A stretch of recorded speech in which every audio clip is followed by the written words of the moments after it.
Bonjour les gens, les jeunes, les moins jeunes, c'est reparti, vidéo complémentaire sur les formats de nombres. On va voir, bon, on a vu tout ce qu'on pouvait faire avec les formats de nombres, on va voir tout ce qu'on peut faire maintenant en personnalisé.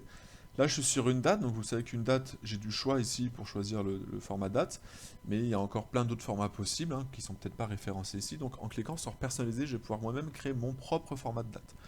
En fait c'est dans type ici qu'il faut rentrer le code de la date.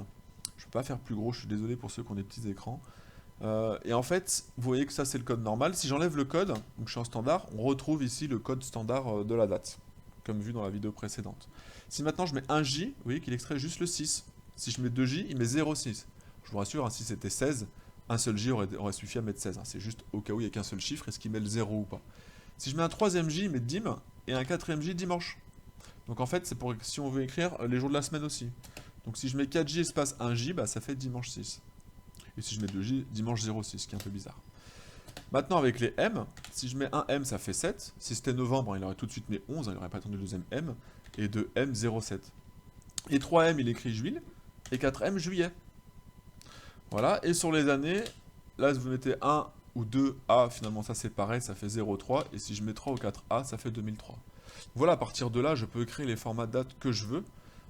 Par exemple, qu'est-ce qu'on peut faire 1, 2, 3, point, comme ça. Ah, on va passer au mois. Voilà, avec des points, avec des slash, avec tout ce que vous voulez, vous créez vraiment les formats que vous voulez en jouant avec tout ça sur les dates. C'est pas très compliqué. Maintenant, si on va sur les chiffres, alors je vais juste vous montrer les heures avant. Sur les heures. On avait vu la dernière fois, hein, quand on faisait genre 22 heures plus 4 heures, d'accord, si j'additionne ça plus ça, par défaut, il nous met 2 heures. Et en fait, sur les heures, donc on voit que le format que je viens de créer, en fait, il a fait tout seul en personnalisé, c'est HH et petit m. L'idée, si on veut pouvoir cumuler les heures dans ce format-là, en fait, on va mettre des crochets, comme si on voulait contenir. Et donc si je fais ça et que je fais OK, hop, il passe à 26 heures. D'accord?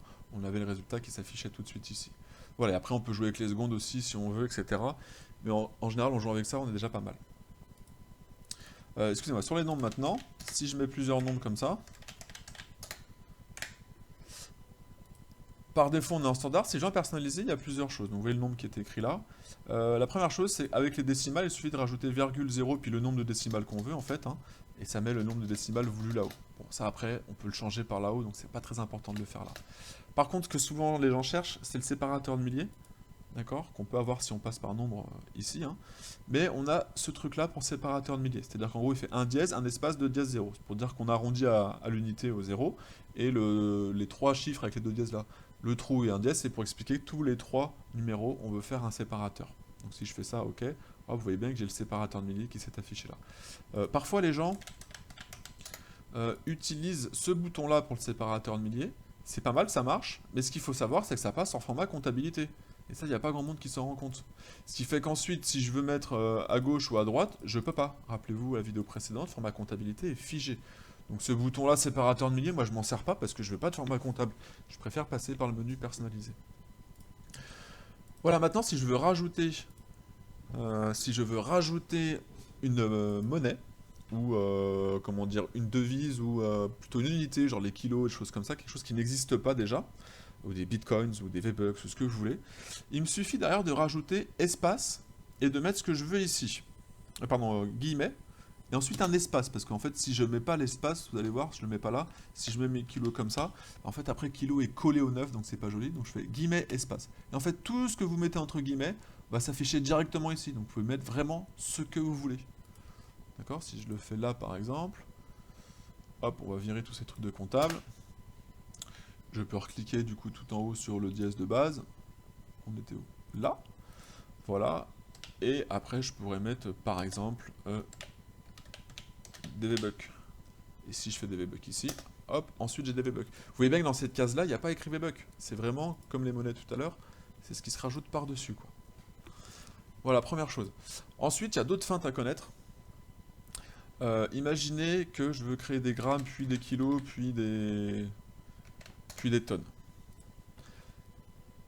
D'accord. Alors, ici, je vais dire que ça, c'est des grammes. Donc je vais faire pareil hein, que ce qu'on vient de voir. Je fais OK. Je copie-colle. Mais maintenant, ce chiffre-là, je voudrais qu'il s'affiche en kilos. Et je voudrais pas avoir à le diviser par 1000. Eh ben, regardez. Je vais mettre le kilo là, déjà.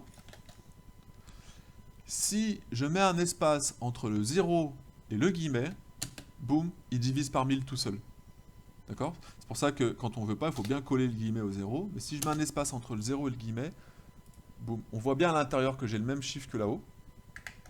Vous voyez, ça bouge pas là. Mais il a divisé par 1000. Et du coup, si je veux faire pareil en tonnes, eh ben, je vais mettre un espace, mais deux, comme ça il divise 2 fois par 1000. Et ensuite, je change mon gramme en tonnes. Et vous voyez que ce chiffre-là, hein, encore une fois, si on regarde là-haut, quand je descends, que je remonte, c'est tout le temps le même chiffre dans la case, sauf qu'il l'affiche différemment. Là, il l'affiche tel quel avec juste l'unité que j'ai rajoutée. Là, il a divisé par 1000 parce que j'ai mis un espace avant le guillemet. Et là, il a divisé par 1 million. Donc voilà, donc le même chiffre finalement s'affiche en grammes, en kilos et en tonnes.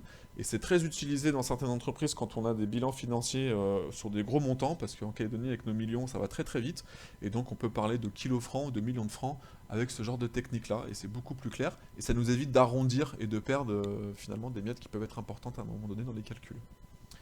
Voilà, dans votre fichier d'exercice, vous pouvez retrouver, si vous faites clic droit afficher, vous allez pouvoir afficher ce petit truc là qui s'appelle format.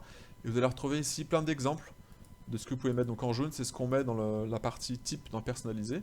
Et vous allez retrouver plein de tests. Donc vous retrouverez ici par exemple avec les francs, les kilos francs, les méga francs. Et puis là, un test avec... donc c'est bien collé ici. Hein. Et donc on peut mettre des litres ou mettre ce qu'on veut. Voilà, ce sera tout pour cette vidéo. Tal.